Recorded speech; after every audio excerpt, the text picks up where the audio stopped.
AI in India. AI as a technology has evolved in every field. It is the fastest growing sector, with India having the biggest stake in AI development. This technology has its roots in our country's leading technology institutes. These institutes have initiated and encouraged AI researchers and startups. The Deccan article notes that the first community center for artificial intelligence was launched in Hyderabad. They also mentioned that the HEX Art Institute is an initiative of the Hexagon Capability Center India, HCCI. The center will train over 350 students in several batches per year.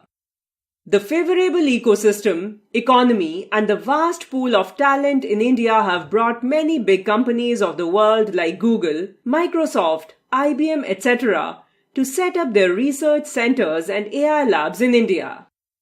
Recognizing the AI potential to transform economy and development, Niti Aayog was set up to establish the national program on AI. Niti Aayog has partnered with leading AI technology stakeholders to implement AI in critical sectors, medical and agriculture.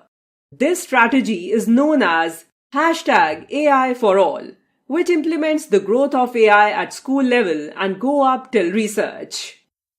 India AI is the national AI portal of India. It is a central hub for everything related to AI in India. It is a joint initiative of Ministry of Electronics and IT, MEITY, National E-Governance Division, NEGD, and NASSCOM.